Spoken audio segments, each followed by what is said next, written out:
Well, welcome everybody to season 2 of At the Intersection with Doug Newton. You know, it's a global pandemic, and I'm not talking about COVID. I'm talking about disinformation, the intentional twisting, filtering, or blocking of information to control public opinion. And you know, we're all infected. I mean, you can't take our temperature to check, but you can see it in our temperament. I mean, everybody seems hot these days, and too many people have lost their taste for truth and the ability to smell a lie. Everyone knows it's a problem and wants to do something about it. Some advocate social media distancing and isolation, but that won't work. The average person spends nearly 3 hours a day on social media, and telling somebody to stop doing that is like telling a sweetaholic to stop devouring chocolate chip cookies. I know a lot about chocolate chip cookies, and let me tell you, that doesn't work. Well, some very powerful government and corporate people have already been deciding who gets to hear what in order to protect people from disinformation. But in many cases, their biased censorship efforts have themselves contributed to disinformation. So the day has already come when the average person doesn't know who to trust and what to believe anymore. Is it too late to end this pandemic, or must we all just isolate ourselves in our preferred biases? Well, I believe there is something we all can do to end this pandemic, but it will take some time and a lot of good character. So would you take just a few minutes today to listen to my twofold proposal on how to disarm disinformation? Hi, I'm Doug Newton, pastor for 45 years, an award-winning magazine editor.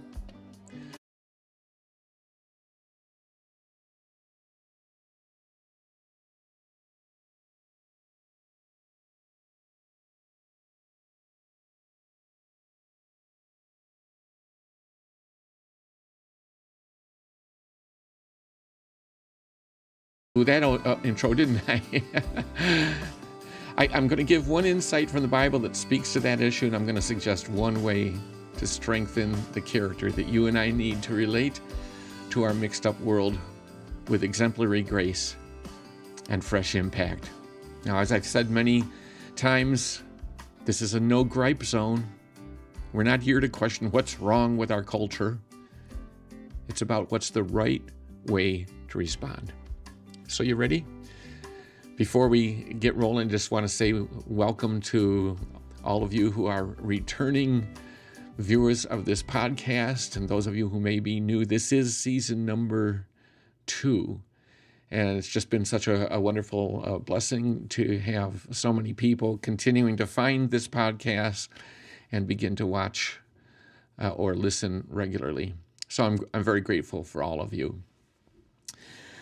So, disinformation is our topic, and it really is a problem. And part of the problem is that none of us is more than half as concerned as we need to be. Why? Because the disinformation that affirms our opinion doesn't bother us. It doesn't even register in our minds. It's only the disinformation coming from the other side that lights our fuse. So we're only half motivated to deal with the problem. We only half care. You know, both sides of various issues once assumed that the real threat, the real disinformation threat came from some vigilante sources, independent crackpots who could use a cell phone camera, and they could write anything that they wanted without journalistic training or integrity. They could make their own fake news website and just spread the disinformation virus. But that's, that kind of, passing it off as a vigilante problem is no longer the case. We now know that major news organizations and media outlets, as well as special interest groups, manipulate and block important information to control public opinion. I mean, why did they do that? How do they justify it? Well, they use the old the ends justify the means argument. You know, that's actually the spirit of fascism. In any form, within any institution, government, education, business, during any era, within any society, there are the elites who assume they know what's best, and they've got to save the proletariat, the uneducated working class, from their own ignorance. And so they attempt to control what the proletariat can hear and see and learn and how they think.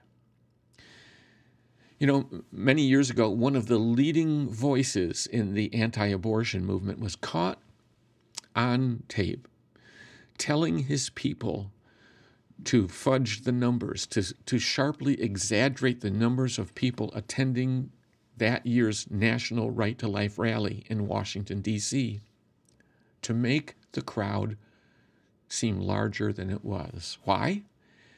Because the size of any crowd, of any protesting or campaigning group, influences public opinion. You know, we look and go, wow, look at the thousands of people there. It's kind of the bandwagon effect is what they're hoping for. And so he was caught manipulating the facts, you know. Well, the ends justify the means. Major media outlets frequently use sound bites and video clips that leave important context out of their story. There was a clip of Donald Trump speaking after the tragic death of a young woman during a KKK rally in Virginia that turned violent a while back. And one outlet shortened the context down to where he said, and many of these are fine people. And they made it sound like he was talking about the KKK. Partial information. But the ends justify the means. Did you know that more recently, just after the deadly fires at Lahaina, Maui, remember? One news source reported using video evidence that families were being forcibly removed from their land by the police.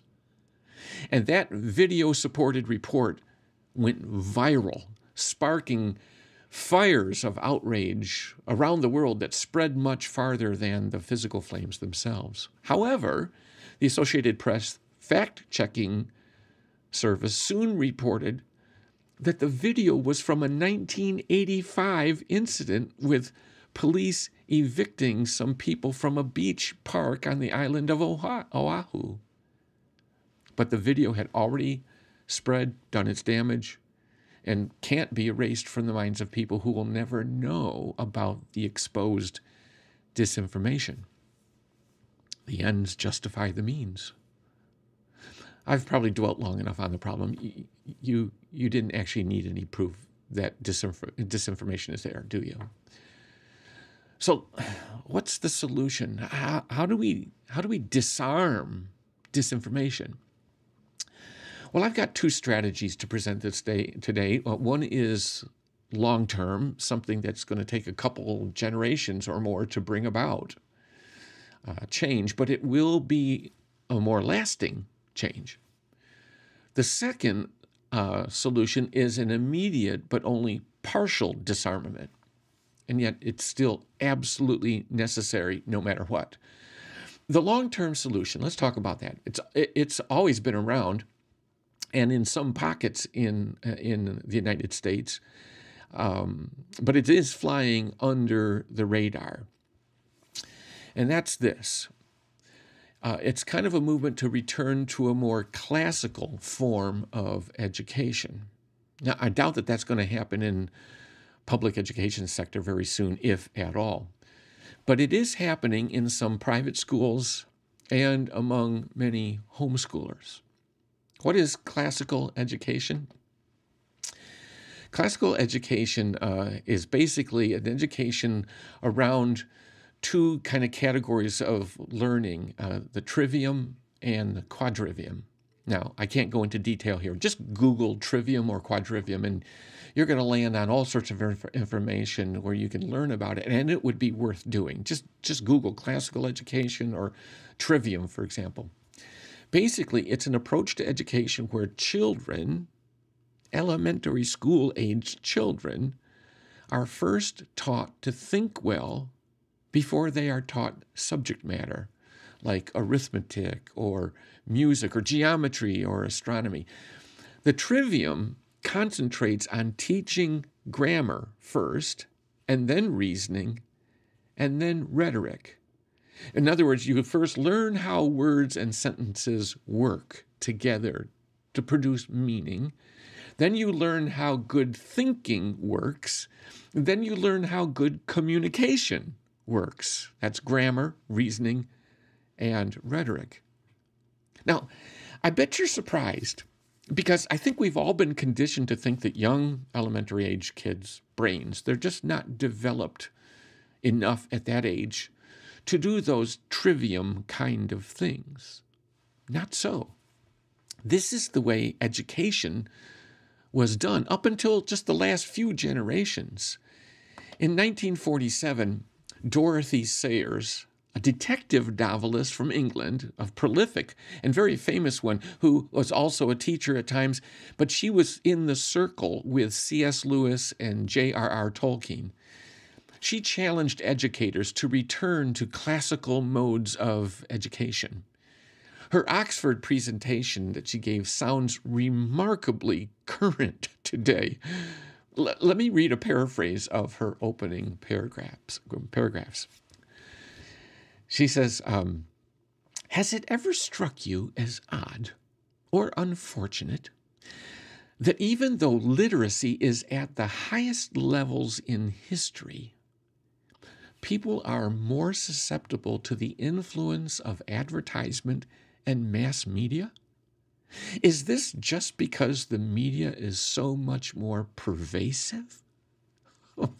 This was 1947, nearly 80 years ago. She's asking this question already, way back then. Here she went on, she said, have you ever listened to people debate an issue and become disturbed over their extraordinary inability to speak to the issue or understand the arguments of the other side? Or, she went on, how often people insert irrelevant matter into their argument. This was 1947, and this was going on. Here, and she went on. Have you ever noticed how often people use terms they don't define?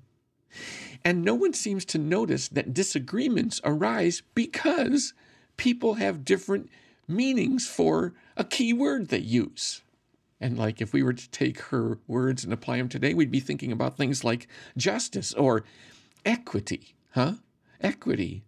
We need to define our terms first before we all start arguing. But she was pointing that out. 1947.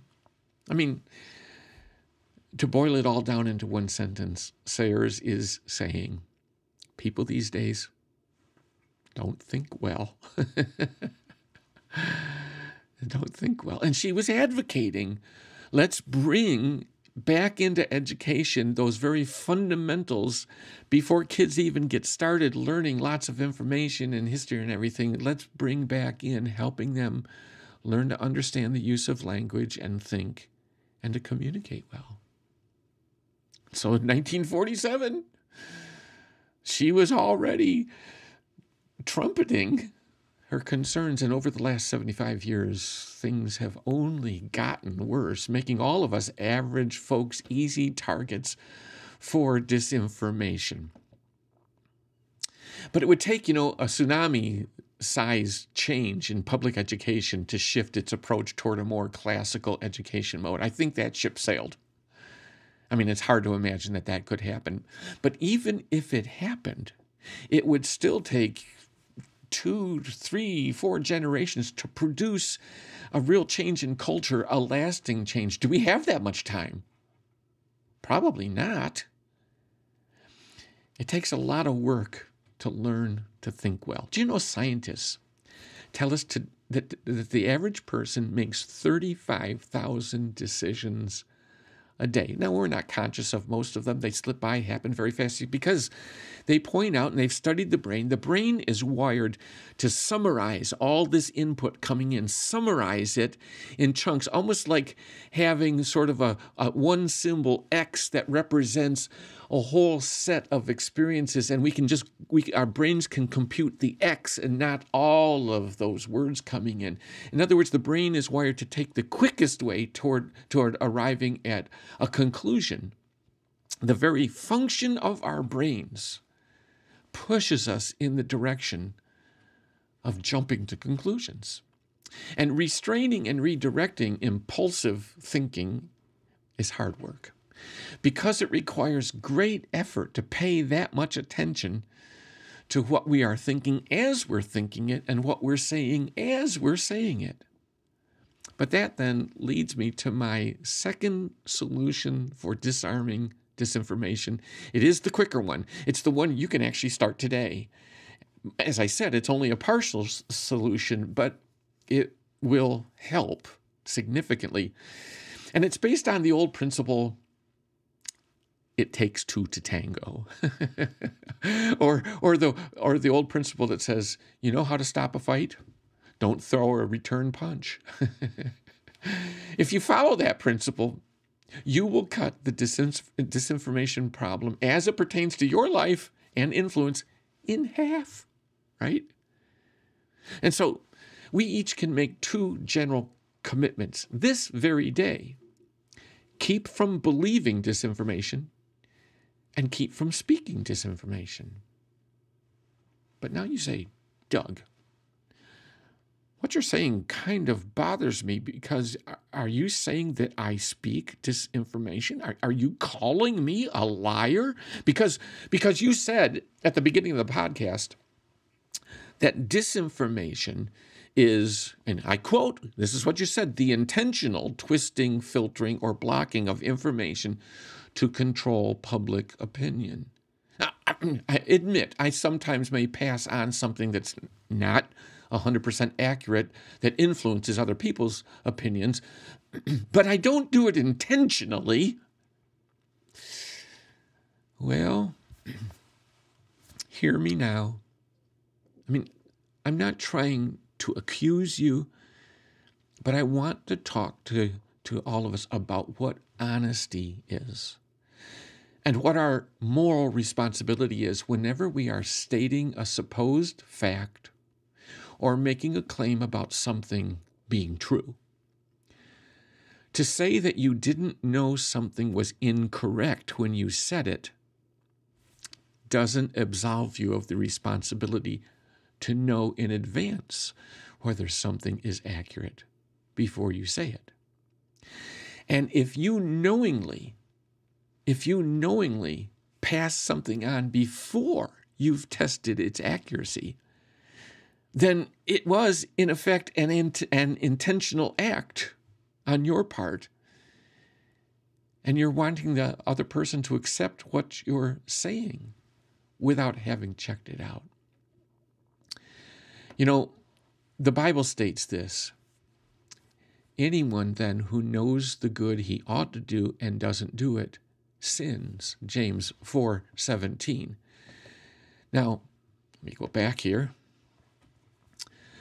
That is actually a moral standard, right, shared in culture, Judeo-Christian culture. But do you realize that's a moral standard that is shared in cultures beyond the Judeo-Christian culture? I mean, you know, if the word sin bothers you, for me to be saying, you know, if you pass on information you haven't checked out, that's sin, then let's just call it wrong.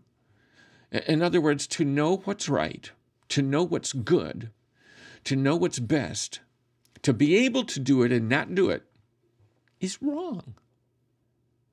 Now, many of you know that I have a character trait development program where I have modules where each one focuses on one of 12 different target character traits, you know, where these 12 traits are what I consider to be kind of fundamental building blocks for good character. The one we need to pay more attention to is the trait of honesty, And this is the little exercise book that I wrote about that. And these exercises are based on a definition that I've developed for honesty, which admittedly is a very high standard for honesty. And yet, is it ever right to lower the honesty standard? I mean, is it ever right to say, well, I know what the honesty is here, but let's not shoot for that? I mean, how can you do that and be an honest person? So, I mean, honesty is honesty, right? So here's my definition. I called these definitions that I give for these traits blue jean definitions because they're more practical, life-oriented than academic sounding, but here it is. Honesty is conscientiously preventing others from believing what you know is untrue. Conscientiously preventing others from believing what you know is untrue. You see, honesty is bigger than most people think. It's not just a matter of not telling lies, whether big lies or little lies. Of course, you do have to make sure that nothing untrue comes out of your mouth. That's part of honesty. But do you realize that most deception occurs not because of what you say, but what you don't say, to make sure people know the truth? Like, for example, if a teenager crashes his parents' car, and he comes home and he tells them, I wasn't goofing around with my friends at all, as a way of claiming he wasn't doing anything irresponsible, but he doesn't happen to mention that he was texting on his phone at the time, he's leading them to believe something that isn't true, even though nothing that came out of his mouth was false, right? But he was leading them to believe that the accident wasn't his fault. This is why the classic oath that a witness has to give in court to tell the whole truth, the whole truth, right? And nothing but the truth, the whole truth. That's what that's about. When you leave out an important fact, you are leaving people to believe something that is not true. This is why people find it difficult to trust news sources these days, right? We can't be sure we're hearing all the facts. They're usually choosing which facts and sound bites to feature to advance an ideological agenda. A 5-second video doesn't tell the whole story. And we know that to be a big problem among the media outlets, but, we're just as prone to share partial facts, partial information, and think we're telling the truth just because none of the things we said are false. If you lead someone to believe something untrue, even if nothing comes out of your mouth at all, you're still being dishonest. Like if someone gives you credit for doing something that you really didn't have much to do with, but you remain silent, you're leading that person to believe you're the one who deserves the credit. That's dishonesty. And you see, this requires careful attention. That's why I use the word conscientiously. That's because dishonesty will sneak up on you before you know it. And there you are, being dishonest. So, my definition begins with that word conscientiously, preventing others from believing what you know is true. You have to bring this same vigilance, watchfulness into your sharing of information and opinion. You have to be careful to watch every word coming out of your mouth, even if you're repeating what you heard from some other source that you believe to be telling the truth. There's a quote from the Bible. I love it. It's about the great high priest of Israel named Samuel when he was young and then growing up, which I think if we would get hold of what this is saying, it would do the most in our hearts to propel us toward this passionate pursuit of honesty. And it goes this way. It's 1 Samuel 3:19. The Lord was with Samuel as he grew up, and he let none of his words fall to the ground. Now, it's hard to know for sure who the pronouns are referring to in this statement. It could be saying the Lord was with Samuel as Samuel grew up. That's obvious. And he, the Lord, let none of Samuel's words fall to the ground. Or the Lord was with Samuel as Samuel grew up, and the Lord let none of the Lord's words fall to the ground. In other words, the Lord always watched his words and made sure that they came true. Or it could mean the Lord was with Samuel as he grew up, and he, Samuel, let none of Samuel's words fall to the ground. That he was very careful to make sure that his words did not fall flat. Now, I don't know which way we should read it, but I actually think it's the vagueness in this case, the ambiguity, I should say, in this case, it's actually conducive to good reflection. And it really comes down to this bottom line. Whether that's about the Lord or the Samuel and Samuel's words falling to the Lord's words falling to the ground, the point is we are supposed to be very careful that when we say something or the thoughts behind it, those words need to be able to stand up and not fall to the ground empty, cracked, meaningless.